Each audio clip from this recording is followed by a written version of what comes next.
नमस्कार। अजय चतुर्वेदी। पिछले कुछ 4-5 एपिसोड मैंने आपको गंगा के ऊपर दिखाए।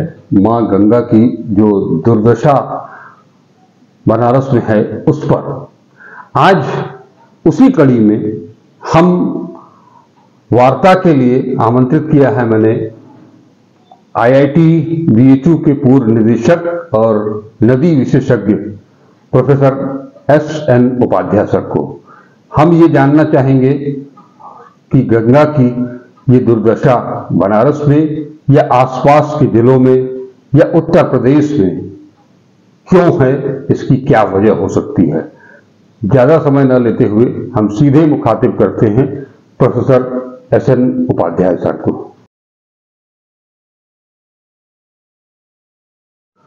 सर, आपका बहुत बहुत स्वागत है।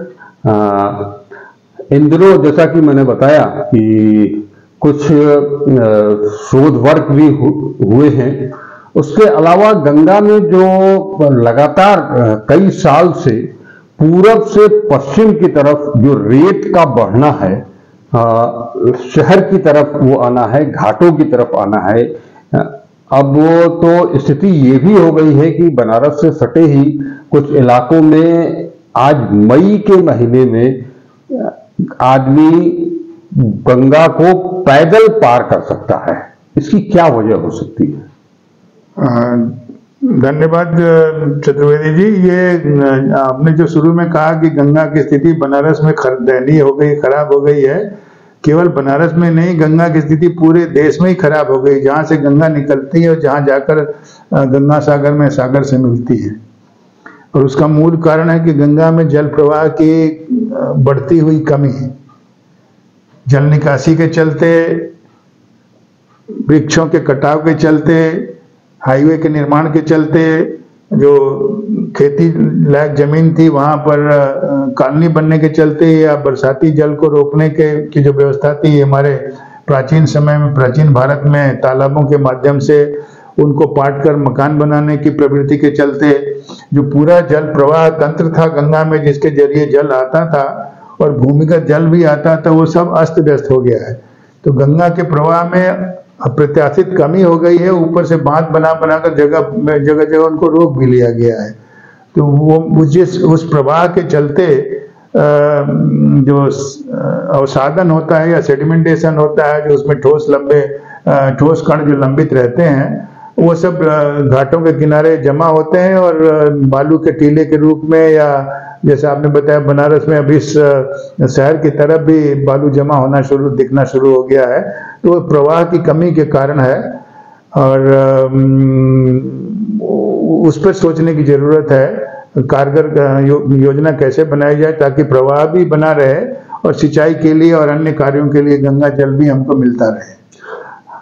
सर, ये लगातार देखा जा रहा है कि पहले जो पूरब का इलाका है, पूरब से के आसपास के इलाकों में अगर हम बनारस की बात करें तो कुछ रामनगर साइड में सामने घाट के सामने कुछ रेत का टीला दिखाई देता था, या उसके आसपास कहीं दिखाई देता था। अब वो सामने घाट से शिफ्ट होकर के डाउन स्ट्रीम में जाएंगे आप तो राजघाट और आदिकेशव घाट के सामने भी वो रेत के टीले दिखाई देने लगे हैं। अभी जो आपने जिक्र किया कि हमने देखा कि जो बनारस का दशाश्वमेध घाट और राजेंद्र प्रसाद घाट है, वहां आखिरी सीढ़ी के पास रेता उभर करके सामने आया है। तो उसके कई कारण है। पहला कारण तो बनारस में रामनगर की तरफ बालू के जमा होने की जो प्रक्रिया है वो प्राकृतिक प्रक्रिया है। रामनगर किले से टकराने के बाद गंगा जल 80 की ओर आता है, बनारस में पहुंचने के पहले 80 घाट की तरफ आता है, फिर शहर के किनारे किनारे होते हुए राजघाट आदिकेशव से निकलकर दूसरी तरफ चला जाता है, जो चंदौली की साइड का जो हिस्सा है गंगा का। तो इस अर्धचंद्राकार जो बहाव की स्थिति है वाराणसी में, और जिसको चलते हम मानते हैं कि गंगा उत्तर वाहिनी हो गई है और अपने उद्गम की ओर जा रही हैं और इसका तीर्थ के रूप में विशेष महत्व है। तो अर्धचंद्राकार प्रवाह होने से एक तो बाहरी साइड जो उस प्रवाह का जो बाहरी हिस्सा है, जो बनारस के परिप्रेक्ष्य में शहर की ओर है, उसमें कटाव बढ़ता है अच्छा। क्योंकि बहाव की गति तेज होती है तो कटाव बढ़ता है। और दूसरी साइड में जो रामनगर की साइड का हिस्सा है, जो अर्धचंद्राकार प्रवाह के भीतर का हिस्सा है, वहाँ प्रवाह की गति कम होती है, तो बालू के कण या दूसरे ठोस कण, कंकड़ के कण, ये सब वहाँ जमा होते हैं प्रवाह कम होने से, तो टीले वहाँ बनते हैं। और ये प्रक्रिया प्राकृतिक प्रक्रिया है। और हमारी जो गंगा नदी या इस तरह की जो नदियां हैं जो मैदानी भागों से होकर गुजरती हैं, वो सांप सर्पीली गत से आगे बढ़ती हैं, उनको मिएंडरिंग रिवर अंग्रेजी में बोलते हैं। तो जहाँ जहाँ भी मिएंडर बनेंगे वहाँ वहाँ बालू के टीले उल्टी साइड में, जहाँ वक्रता आएगी नदी के प्रवाह में, उसके उल्टी साइड में बालू के टीले बनेंगे। अब बनारस में जो स्थिति बदल रही है, घाटों के किनारे भी टीले दिखने लग गए हैं। उसका मूल कारण तो यह है कि एक तो केमिकल प्रकृति, जो रासायनिक प्रकृति है जल की, जो गंगा अवतरण के समय थी या 50 साल पहले या 100 साल पहले थी, वही प्रकृति अब नहीं रह गई है। कारखानों का मल जल, सीवेज, दूसरे मल जल उसमें डाले जा रहे हैं, प्रवाह कम हो गया है। और ऊपर के भागों से भी कारखानों का मल जल आ रहा है, शहरों का मल जल आ रहा है, कारखानों का अपजल आ रहा है। तो सारी की सारी जो रासायनिक प्रकृति है जल की बदल गई है। तो उससे भी जियो बायोकेमिकल साइकिल जी एक वैज्ञानिक शब्द है, जिसमें जियोलॉजी, बायोकेमिस्ट्री और जियोकेमिस्ट्री तीनों सम्मिलित हैं। ये तीनों जो वैज्ञानिक प्रक्रियाएं हैं, प्राकृतिक प्रक्रियाएं हैं, तीनों ही परिवर्तित हो गई हैं, जिसके चलते, और प्रवाह तो साथ साथ घट ही गया है, तो जिसके चलते हम लोग अब सीढ़ियों की तरफ भी, शहर की तरफ भी जमाव बालू का या कंकड़ीले पत्थरों का दिखाई देना शुरू हो गया है। घाटों के अंदर पोल होने की जो आपने बात बताई, तो वो घाट हमारे बलुआ पत्थर के बने हुए हैं, जो चुनार से आसानी से मिलते थे। और उनको जोड़ने के लिए, जो मेरी समझ के अनुसार, चूना, बड़ी सुर्खी, चूना, ये सब मिला के जोड़ा गया होगा। तो ये सारे के सारे जब जल की रासायनिक प्रकृति बदल जाएगी, उसमें अम्लता बढ़ जाएगी, तो वो उसको खाने लगेगा। और उसमें जो बालू है वो भी निकल के आने लगेगा। और छोटे छोटे जो पत्थर से जो स्लैब से बने हुए हैं पत्थर के घाट, तो वो भी टूट फूट के छोटे छोटे टुकड़े में बदलने लगेंगे, उनका क्षरण होने लगेगा।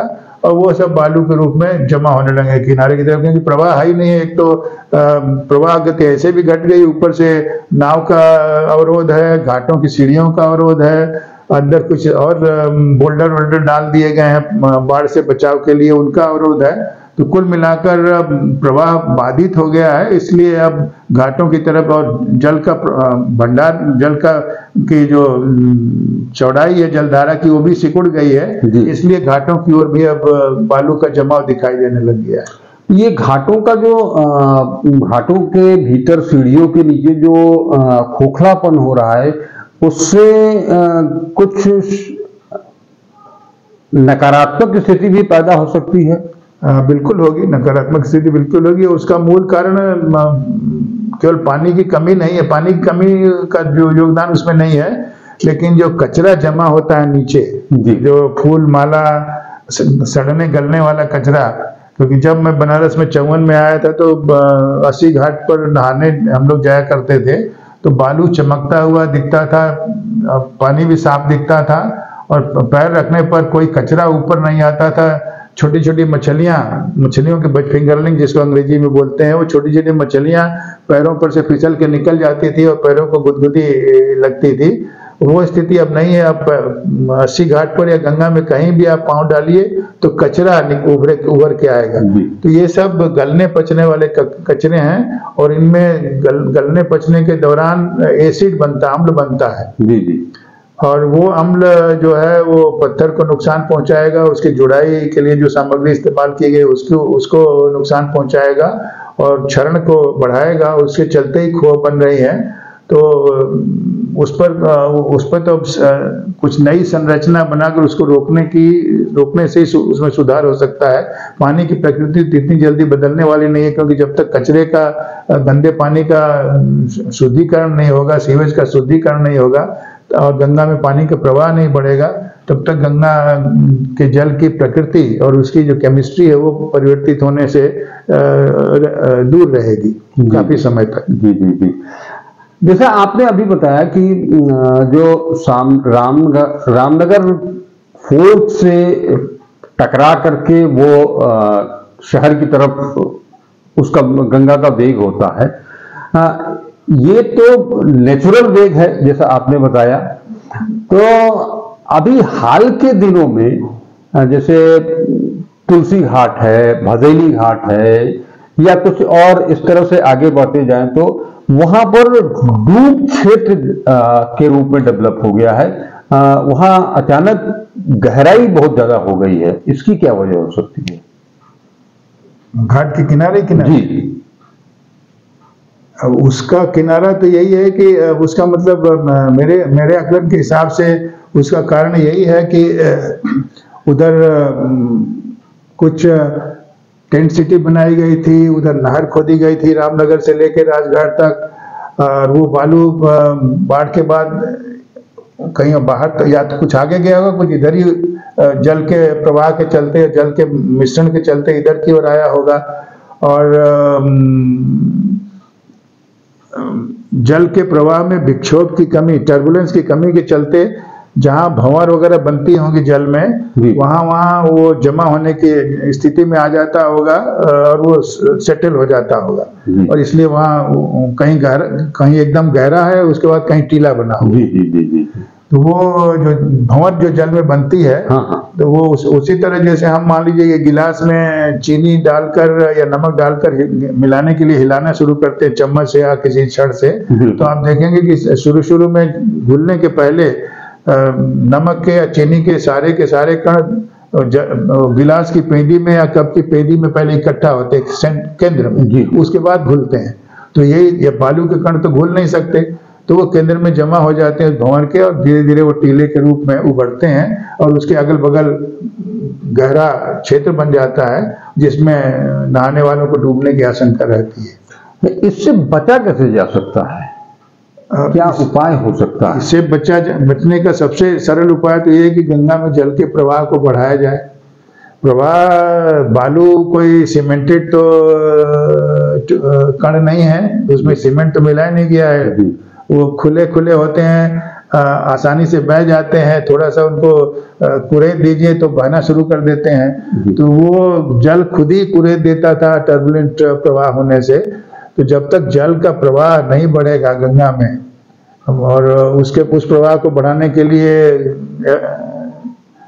वनाच्छादन किया जाए, जो बरसाती पानी का प्रवाह रुक गया है हाईवे बनने से, मकान बनने से, उसके लिए व्यवस्था की जाए, और जो तालाब सूख गए हैं या पट गए हैं या बचे हुए कम से कम है उनकी संरक्षा की जाए, और उसमें बरसाती पानी इकट्ठा हो ताकि भूमिगत जल भी गंगा में जा सके। ये कुछ लोग कहते हैं कि क्लाइमेट चेंज से या जलवायु परिवर्तन से ग्लेशियर पीछे खिसक रहा है, इसलिए गंगा में पानी कम हो रहा है। वो पूरी तरह से सही नहीं है, खिसक रहा है वो ठीक है, लेकिन गंगा में और यमुना में और भी हमारी जो बरस भर बहने वाली नदियां हैं जिनको सदा नीरा जो बोलते हैं, तो उसमें भूमिगत पानी भी काफी मात्रा में आता रहता है। पता नहीं आपने देखा कि नहीं देखा, लेकिन हम लोगों ने स्वच्छ गंगा अभियान के दौरान 80 घाट से लेकर राजघाट का जो भ्रमण किया है, उसमें कम से कम 5-6-7 स्थानों पर सोते घाट के किनारे से निकलकर गंगा में जल की धारा आती रहती थी। वो बहुत मीठा पानी होता था पीने, हम लोग उसका पान भी करते थे उस समय। तो अभी स्थिति मेरे ख्याल से वो सारे के सारे सोते लगभग बंद हो चुके हैं, क्योंकि भूमिगत जल ही नीचे चला गया, इतना निकासी हुई है और इतना कम नीचे जा रहा है, तो उसके चलते वो भूमिगत जल आना बंद हो गया। यही कारण है कि वरुणा नदी, वो भी तो बरसाती नदी है, साल भर बहने वाली नदी तो है, लेकिन उसमें जो साल भर बहने के जल जो प्रक्रिया थी वो भूमिगत जल के चलते आती थी। तो उसके किनारे के गांव और किनारे के खेत या बाग बगीचे धीरे धीरे कट गए, जो तालाब वगैरह थे वो पट गए, तो उसमें भी पानी भूमिगत आना बंद हो गया। सिल्ट, उसमें मिट्टी जमा हो गई, उसकी गहराई कम हो गई, उसी के चलते 80 तो पूरा खत्म ही हो गई है, 80 नदी। जी हाँ, लेकिन जैसे अभी आपने वरुणा का जिक्र किया, अगर हम डाउन स्ट्रीम में जाएंगे जहां पर कि वरना और गंगा का संगम होता है, वहां एकदम से जैसे लगता है कि झाग नुमा पानी निकलता है और बहुत आप 2 सेकंड के लिए भी खड़े नहीं हो सकते हैं वहां पर। हाँ, हम लोगों ने उसको देखा है स्वच्छ गंगा अभियान में यात्रा के दौरान चतुर्वेदी जी, जहाँ पर संगम है वरुणा और गंगा का जी, वहां पर वरुणा जो वाराणसी शहर के अंदर आ जाती है, कौन सी जगह है वो, फुलवरिया फुलवरिया से लेके संगम तक केवल सीवेज ही आता है। साफ पानी तो ऊपर से जो आता है वही थोड़ा बहुत आता है, बाकी तो सीवेज ही है वरुणा के उस पार का, और जिसको जल निगम वाले सिस वरुणा और ट्रांस वरुणा इस पार को उस पार को बोलते हैं, वो इस पार का सीवेज और उस पार का सीवेज उसमें आता है। उसको रोकने की मुकम्मल व्यवस्था पता नहीं आज तक पूरी हो पाई है कि नहीं हो पाई है। और वो सीवेज में तो सभी तरह के पदार्थ होते हैं, हमारे घर का मलजल होता है, जो रंगाई उंगाई के छोटे मोटे कारखाने हैं, गाड़ियों की सफाई के जो दुकानें हैं, गैराज वगैरह, उन सब का पानी उसी में बह के आता है। और वो संगम पर चूंकि ये छोटी नदी है, कम प्रवाह है, और गंगा जी का प्रवाह ज्यादा है, तो संगम पर जब दोनों मिलती हैं टकरा कर तो प्रवाह थोड़ा रुक सा जाता है। हाँ। और वहां पर ये जो तैरते हुए पदार्थ छोटे छोटे हैं, उसमें कार्बनिक पदार्थ ज्यादा मात्रा में होते हैं, तो नीचे बैठ जाते हैं, और नीचे बैठ जाने के बाद गहराई भी वहाँ थोड़ी ज्यादा है, तो उनको ऑक्सीजन नहीं मिलती है, तो वो अवायविक स्थिति में वो डिग्रेड होते हैं, उनका विखंडन होता है, उसमें फिर वो मीथेन गैस बनती है। और उधर होटल भी ज्यादा है, ट्रांस वरुणा उधर ही को कहते हैं, तो होटल ज्यादा है, तो उनका जो लिनेन धोने का डिटर्जेंट वगैरह वो भी गंदा पानी उसी में आता है। किसी होटल वाले के पास पानी को साफ करने की व्यवस्था मेरी जानकारी में तो शायद नहीं है, वो सब आता है तो झाग बनाता है। मीथेन गैस के बुलबुले ऊपर निकलते हैं, हम लोगों ने देखा है कि वो नीचे बुलबुले ऊपर की ओर उठते हैं, और जो सड़ा गला कचरा नीचे जमा होता है उस गैस के बुलबुलों के साथ ऊपर आता है, और वो फट के वो जल के ऊपर सतह पर तैरते हुए हल्के पदार्थ के रूप में तैरते रहते हैं। तो ये वो गंदे पानी के आने के कारण है। उसके लिए वो गोईठा में ले जाने की व्यवस्था तो है, पता नहीं कितना पानी वहां जा पाता है या कितना नहीं जा पाता है। सर, आपने अभी होटलों का जिक्र किया। हम अगर देखें तो 80 से लेकर के और राजघाट के बीच में हमारे जो अपने पुराने घाट थे, और जो उन घाटों पर जो पहले पुराने महल थे, उन महलों को धीरे धीरे होटल में कन्वर्ट कर दिया गया है। और तो उनका भी तो जो दूषित जल होगा वो भी गंगा में ही जा रहा है, और कहाँ जाए उसका कोई उपाय तो है? एकदम घाट के किनारे हैं जी। अब कितने मकान सीवर सिस्टम, घाट सीवर सिस्टम से जुड़े हैं, कितने नहीं जुड़े हैं, इसकी जानकारी मुझे नहीं है जी। जल निगम वाले कहते हैं कि सबको हमने जोड़ दिया है, लेकिन सबको अगर जोड़ दिया है तो फिर गंगा में पानी कहाँ से आ रहा है? घाटों के किनारे कई जगह आप देखेंगे पानी सीढ़ियों से बह के नीचे गंगा में तक आता रहता है। हाँ। तो किसी मकान का सीवर ही होगा। हाँ। पीने का पानी तो होगा नहीं। बिल्कुल नहीं। तो होटल बनने से अवजल का प्रवाह तो बढ़ेगा, मलजल का प्रवाह बढ़ेगा, वहाँ लोग मेहमान निवास करेंगे, कस्टमर निवास करेंगे, जल का इस्तेमाल करेंगे, वहाँ खाने पीने की व्यवस्था होगी, तो सब गंदा पानी अगर उस सीवर से नहीं जुड़ा है तो गंगा जी में ही आएगा। हाँ, टेंट सिटी को लेकर के भी तो यही आरोप लगा था कि वहाँ जो टेंट सिटी उस पार बसाई गई थी, तो उसका जो जितना भी वेस्टेज था, वो चाहे जल के रूप में हो या सॉलिड के रूप में हो, वो सब गंगा के अंदर ही प्रवाहित हो रहा था। सॉलिड का तो हम लोगों ने नहीं देखा, लेकिन वो उनका जो ये कथन कि हम पूरे मलजल को इकट्ठा कर रहे हैं पाइपलाइन से, रामनगर में जो ट्रीटमेंट प्लांट बना है वहां पर ले जाके पंप करके उसको साफ कर रहे हैं, तो जो हम लोगों को देखने में आया कि वो पतले सा पाइप जो 1 इंच डायमीटर या 1.25 इंच डायमीटर का रहा होगा, और वो सीधा नहीं था, कई जगह उसमें जोड़ थे, और पहले तो बालू के साथ समतल हो गया था, फिर ट्रीटमेंट प्लांट तक पहुंचने के लिए जो थोड़ा ऊंचाई पर है उसमें जोड़ बने हुए थे कई जगह पर। तो इस तरह के प्रवाह वाली व्यवस्था में जो मलजल का टुकड़ा है जो टेंट सिटी के निवासियों के मल से टॉयलेट से निकलता रहा होगा, वो कैसे वहां पहुंचेगा? तो उसको कहीं रोक के छान के ऊपर केवल पानी को भेजते रहे होंगे, तो मलजल का वो टुकड़ा जो उसको छानते रहे होंगे वो तो गंगा में ही बहाते रहे होंगे, उसको और ले जाने का कोई तरीका तो उनके पास है नहीं। और वो भी कितना जल वहां पहुंचता था उस पानी से, हम लोगों ने जानकारी लेने की कोशिश की, लेकिन वो किसी कंपनी को ठेका दिया हुआ है, जल निगम उसको नहीं चलाता है, कोई चंदौली की कंपनी है वो चलाती है। तो उनसे मैंने कहा साहब हमको इसकी जानकारी नहीं कितना आता है, लेकिन जो आता है पहुंचता है, हम लोग इसी में मिला के उसको भी साफ करते हैं। जी, मैंने एक अगर हम बात करें तो जो गंगा की स्थिति है उसके लिए एक तो सबसे बड़ा कारण है कि गंगा का जो जल प्रवाह है, जो उनकी अविरलता थी, वो धीरे धीरे धीरे धीरे करके अब न के बराबर रह गई है।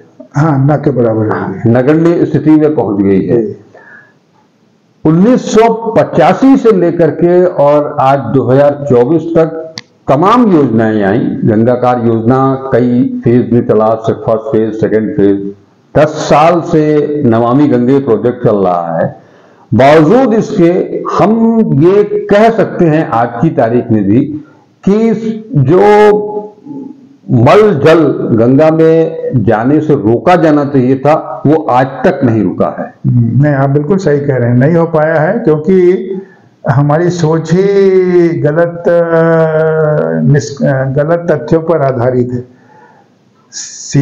गंगा, यमुना और हमारी जो अन्य नदियां हैं उनका संपर्क आम आदमी से उसी तरह का नहीं है जैसा जर्मनी, अमेरिका और इंग्लैंड में होता है।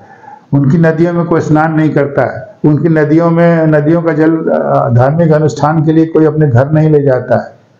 तो हमारे देश में जो नदियों और आम आदमी का जो जुड़ाव है, जो आपसी संबंध है, उसके को ध्यान में रखते हुए योजना बननी चाहिए। और ये जरूरी नहीं कि जो टेक्नोलॉजी जर्मनी में या इंग्लैंड में अब मलजल शोधन के लिए सही रूप में कारगर हुई है, वो बनारस में भी कारगर होगी या किसी अन्य शहर में हमारे देश में कारगर होगी।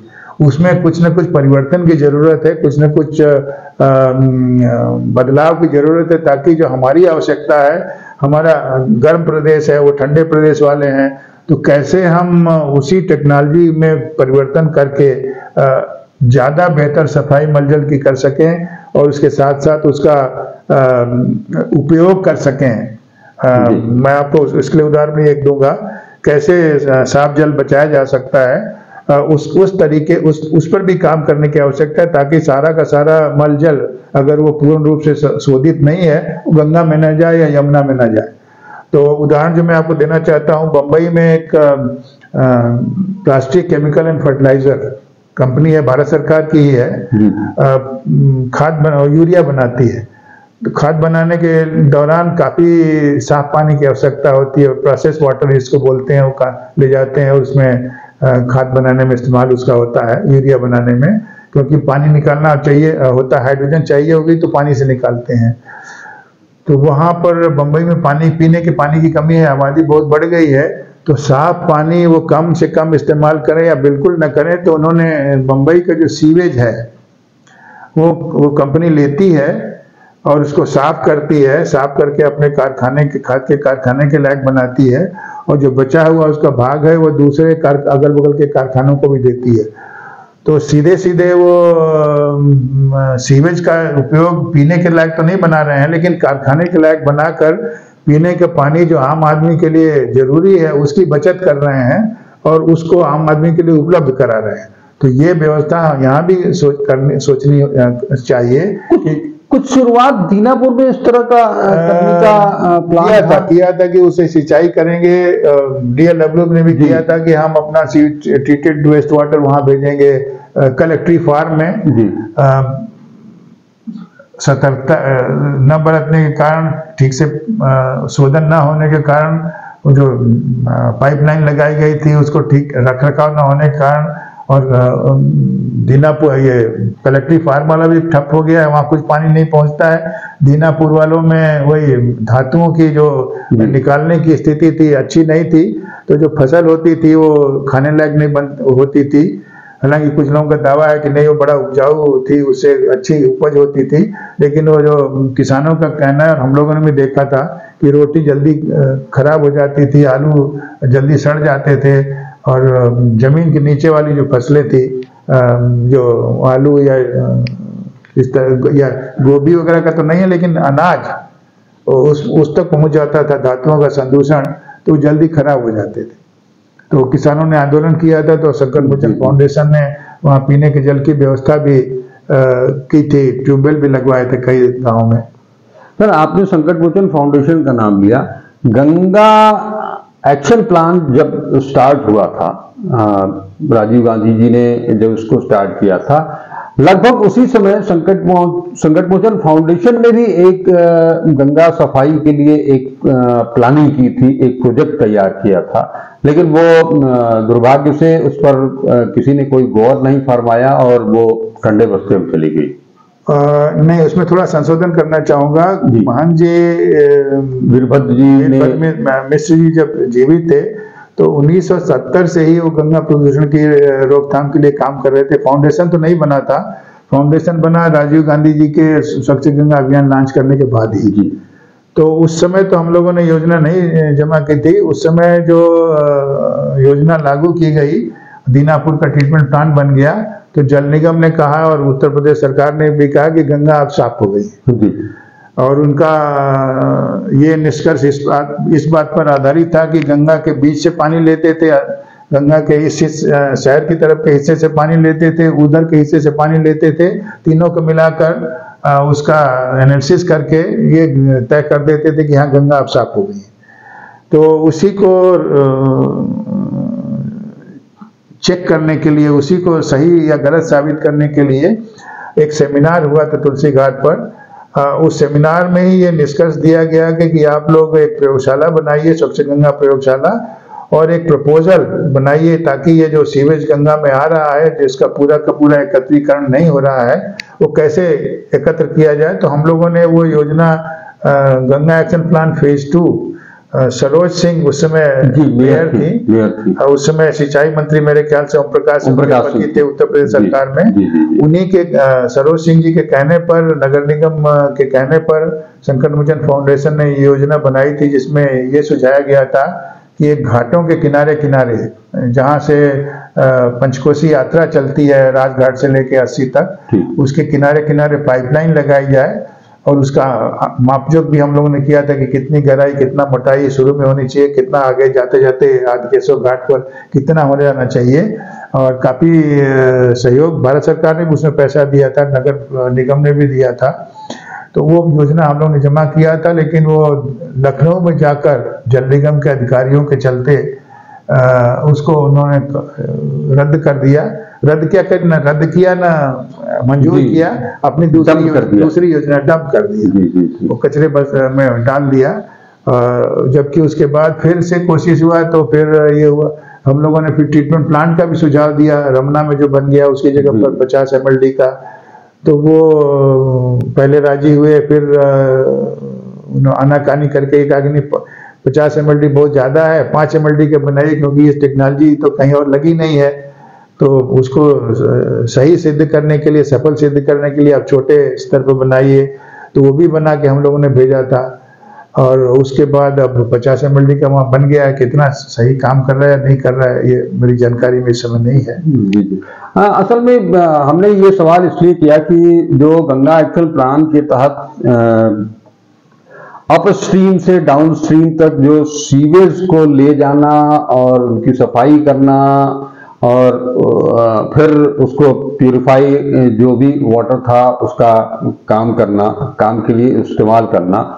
उस दौरान एक चीज और भी आई थी, जहां तक मुझे याद है, कि वो जो ढाल था, ढाल के विपरीत भी कुछ काम इन लोगों ने किया था। जैसे कि खिड़किया घाट पर जाकर के जब आप पानी को पंप करके तब आप वहां ले जाते थे, और जब बिजली नहीं होती थी तो वो पंप भी काम नहीं करता था। ऐसे में जो है वो पानी सीधे सीधे दूषित पानी गंगा में गिरता। केवल थोड़ा संशोधन करना चाहूंगा, अभी जो व्यवस्था है पंपों पर आधारित है जी। आपको 80 घाट पर पंप है, 80 पुल के पास पंप है, फिर हरिश्चंद घाट पर पंप है, फिर ललिता घाट पर पंप है, फिर और भी 2 या 3 जगह पंप है। तो इन पंपों में कुआं जैसा बनाया हुआ है जी। नगर का, चूंकि ढलान नदी की ओर है तो सीवेज का पानी नगर के भीतरी हिस्से से उधर आता है, उन कुओं में इकट्ठा होता है और उस कुओं से पंप के माध्यम से पंप करके वो पाइपलाइन के जरिए जो मेन सीवर लाइन शहर के 80 से लेकर गुदौलिया की तरफ से होते हुए गई है कोनिया की तरफ, उसमें डालते हैं। हाँ। तो हम लोगों ने जो सुझाव दिया था कि घाट सीवर, जिसको हम लोगों ने कहा था, या इंटरसेप्टर सीवर, वो घाटों के किनारे किनारे, पंचकोसी घाट के किनारे किनारे लगाकर राजघाट के पास ले जाएंगे जहाँ वरुणा और यमुना का, गंगा का संगम है। तो वहाँ ढलान थोड़ा बढ़ जाएगी, गहराई बढ़ जाएगी, तो उसको उठाने के लिए एक पंप की जरूरत पड़ेगी और वो पंप ले जाएगा ढाब का जो इलाका है जहाँ बाढ़ का पानी शहर की साइड का केवल 15-20 दिन रहता है, बाकी दिन वो सूखा रहता है, उसमें बांध बनाकर, उसमें ट्रीटमेंट प्लांट बनाकर उसमें उसका शोधन किया जाएगा। बस एक पंप की हमारे यहाँ आवश्यकता थी, जबकि अभी वर्तमान में पंप ही पंप है, कोनिया में पंप है, घाट सीवर में पंप्स हैं, कई जगह पंप हैं। तो वो छुटकारा दिलाने वाला था, लेकिन वो आगे बढ़ी नहीं योजना।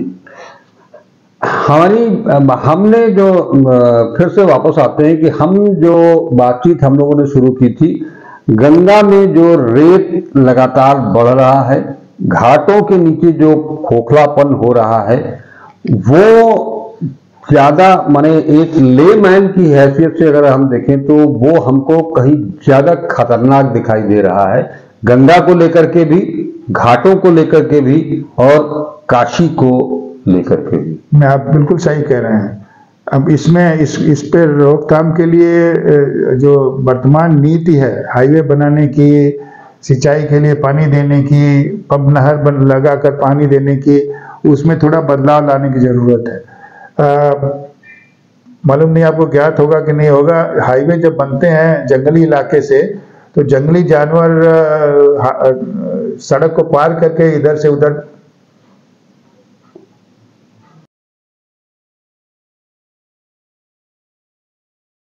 गंगा की जिस वर्तमान स्थिति का विवरण आपने बनारस के परिप्रेक्ष्य में बताया या अन्य स्थानों के परिप्रेक्ष्य में बताया, उसमें परिवर्तन लाया जा सकता है। थोड़ा नीतिगत परिवर्तन की जरूरत है। जो भी विकास की योजनाएं लगाई जा रही हैं आवागमन को सुगम बनाने के लिए, सिंचाई के लिए, उन सब योजनाओं में थोड़ा परिवर्तन की आवश्यकता है, ताकि जो जलग्रहण क्षेत्र है गंगा का, यमुना का, अन्य सहायक नदियों का, उसमें व्यवधान न उत्पन्न हो।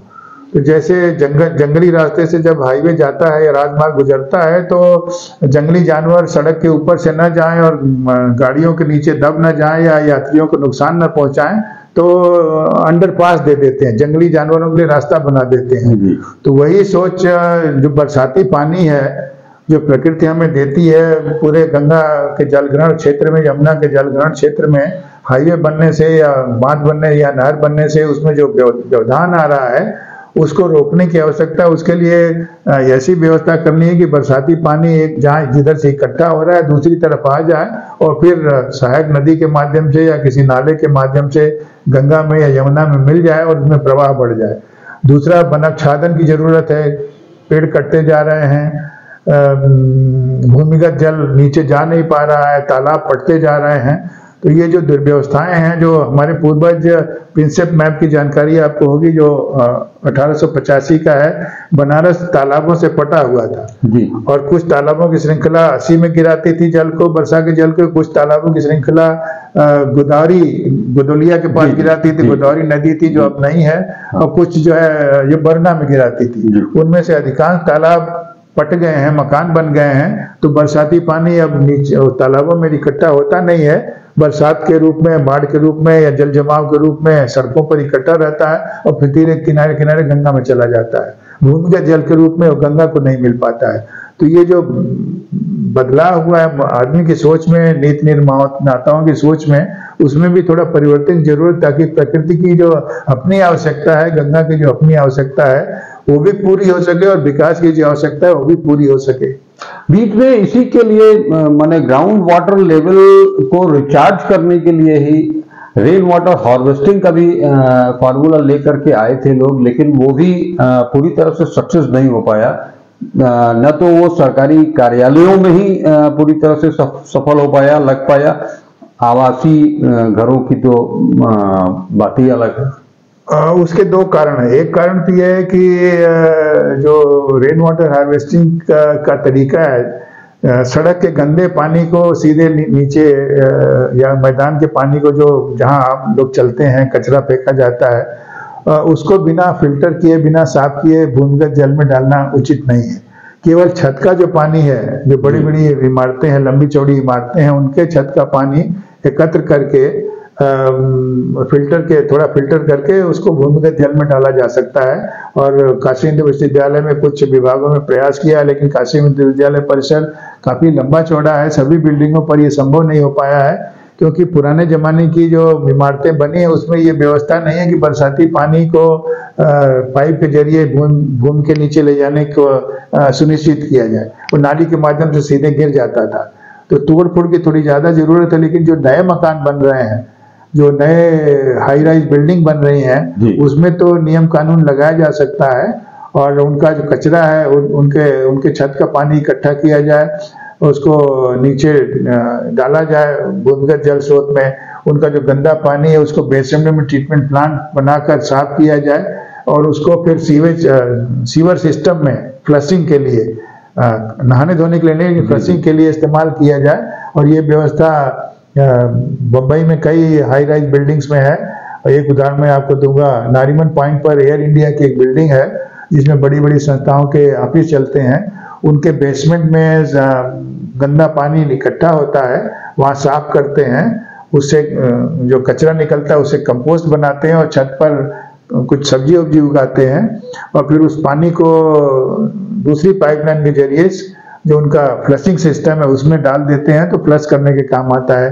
और यही व्यवस्था बेंगलोर में और हैदराबाद में और बम्बई की अन्य जो ऊंची ऊंची इमारतें हैं जहाँ कई मंजिलें हैं उनमें लगाई गई है। तो बनारस में भी इसको लगाने की आवश्यकता है। हाँ, यहाँ भी तो मल्टी स्टोरी बिल्डिंग, क्योंकि जमीन की कमी है तो फ्लैट वाली बिल्डिंगें ही बन रही हैं। तो शुरू से ही उनके बेसमेंट में और उनके छत से रेन वाटर हार्वेस्टिंग की व्यवस्था करनी चाहिए। नियम कानून में डाल देना चाहिए, जब तक आप ये व्यवस्था नहीं करेंगे आपका नक्शा पास नहीं होगा। वो तो नियम में डाले हुए हैं, उसके बावजूद उसकी अवहेलना हो रही है। हाँ, तो वो तो अवहेलना तो सरकार ही कर रही है।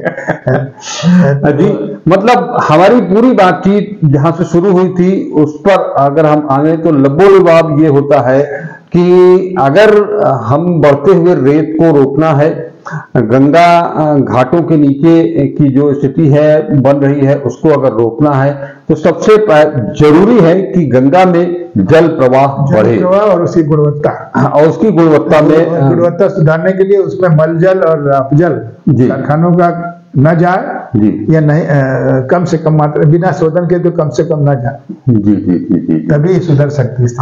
सबसे जरूरी है कि शुद्ध पानी हो और जल का प्रवाह बना रहे, तभी हम गंगा के वजूद को कायम रख पाएंगे। गंगा के वजूद को, उसके ऊपर जो आश्रित लोग हैं और उसके ऊपर आश्रित जल जीवों को, जी जी, के वजूद को कायम रख सकते। केवल गंगा ही नहीं, गंगा से केवल मानव ही नहीं, बहुत सारे जीव जंतु हैं, जलीय जीव जंतु हैं, उनकी भी रक्षा करने के लिए प्रकृति को अगर बचाना है तो दो काम करना होगा कि गंगा में अपशिष्ट गिरने से रोकना होगा और उनका प्रवाह बढ़ाना होगा। हिंदुस्तान के 40% लोग गंगा बेसिन में ही निवास करते हैं, खेती बाड़ी करते हैं, तो उनका जीवन ही पूरा गंगा पर ही आधारित है और उसकी सहायक नदियों पर आधारित है। बहुत बहुत धन्यवाद सर आपका। आपसे मिलकर के, आपकी बातचीत से बहुत ज्ञान भी अर्जित हुआ है। हम आपका बहुत बहुत धन्यवाद करते हैं। हम लोग फिर से मिलेंगे और आगे भी इस तरह की चर्चा को जारी रखेंगे। दर्शकों, आप सबको हमारी तरफ से नमस्कार, आपको बधाई, धन्यवाद कि आप हमारे साथ जुड़े। अब हम आप आज की इस मुलाकात को यहीं पर समाप्त करते हैं। हम फिर मिलेंगे। नमस्कार।